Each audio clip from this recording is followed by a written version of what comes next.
Baker here, the Sixth Doctor from Doctor Who, or Old Sixy, as I like to call him. And let me welcome you into the TARDIS.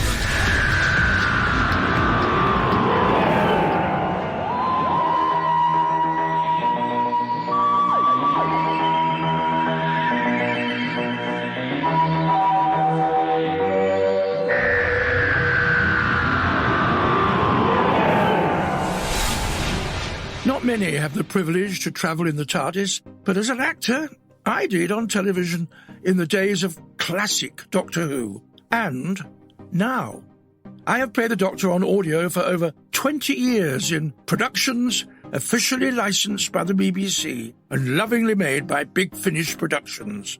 And that's what this podcast is all about. Doctor Who audio drama from Big Finish. Each edition of Into the TARDIS features an exciting episode of Doctor Who.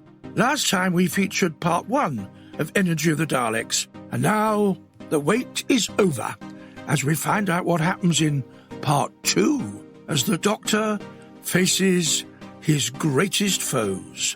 You can nip back and listen to that episode of the podcast now, or if you want to just dive straight in, here's my handy little recap for you. The Doctor and Leela find themselves in the year 2025, where the country is facing an energy crisis. But does the visionary Damien Stevens really have the solution to unlimited and cheap energy? Having been caught up in protests in London, the Doctor and Leela have become separated, and whilst Leela comes face to face with the Daleks, the Doctor teams up with Jack Coulson, one-time friend and now fierce critic of Damien. As the Doctor and Jack plan to rescue Leela and stop the Daleks, Damien has given the Daleks everything they need to destroy the human race.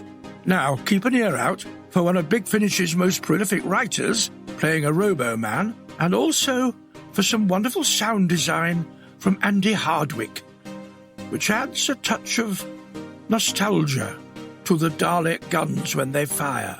Echoes of the past, you might say? I'll be back in a short while with another look at how the episode was made, so talk to you in a bit, because now it's time for the conclusion of Energy of the Daleks.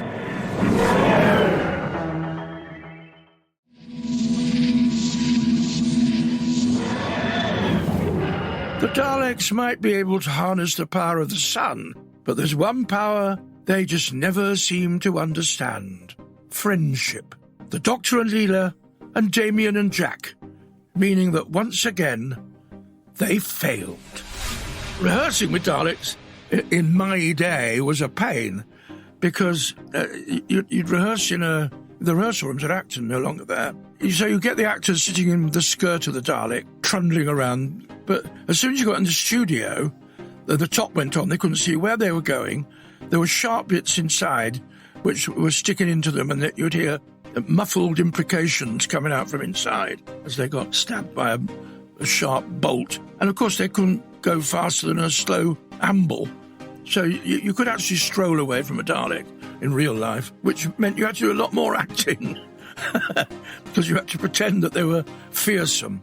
Having said all that, there was one night after a recording when I'd been up in the bar for a farewell libation, and came back down, took a short cut through the studio to my dressing room, and all the studio was only illuminated by a couple of small working lights, so it was very dark. And in the middle of the empty studio was one Dalek, and as I walked past it, the eye stalk followed me, and I had a frisson of that which has propelled thousands behind sofas. What had happened was that it had been squeaking all day, so the operator was in there with an oil can. But I didn't know that, and for a minute, I experienced the fear of the Dalek, alone in a dark place. Now, before I go, there's time to take a look behind the scenes of the making of this story, and our guest cast of Mark Benton and Alex Lowe, a.k.a. Jack and Damien. Hello, my name's Mark Benton and I play Jack Coulson. Hello there, my name is Alex Lowe and I'm playing Damien Stevens. Look, we've got to get out of here. You know, I think this energy reading is coming from the National Gallery. What energy reading? Isn't that interesting? Well, probably, if I knew what you were talking about.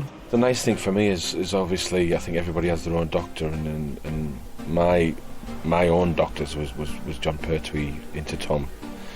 So it was a real thrill to know that Tom was doing it, and he's such good fun. It was great. It was something I was really looking forward to. Had you met Tom before? No, I hadn't. No. So it's great. He's certainly a character. I worked with Tom about 10 or 11 years ago on something called Fun at the Funeral Parlour, which was a comedy for the then BBC Choice, which became BBC Three. And he hasn't changed at all, Tom, actually. He looks exactly the same, and still just as kind of extrovert and loud and funny and interesting. How would you describe him in the green room and everything else? Ebullient, fun, great fun, very, very funny, brilliant stories. Kind of keeps you buoyant and keeps the whole thing moving along. For audio adventures with the Doctor, podcasts, and much more, be sure to visit www.bigfinish.com. Now, before I go, let us look into the vortex to find out our next exciting destination. Aha! Our next edition of full-cast Doctor Who audio drama stars someone called Colin Baker as new Who collides with classic Who in Judoon in Chains. Can the Doctor defend a most unusual Judoon? Captain Kaibo in court in Victorian England? And just how did the Doctor end up as a circus clown? Will Eliza Jenkins, known to audiences as Thomasina Thumb, be able to help him? A trail of injustice and corruption means one thing. The Doctor and Kaibo soon find themselves on trial for their lives. See you next time as you come with me into the TARDIS.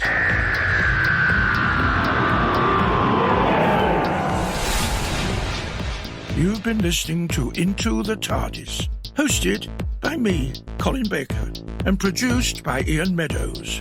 Supervising producer was Lizzie Worsdale, and executive producers are Nicholas Briggs and Jason Hay Gallery.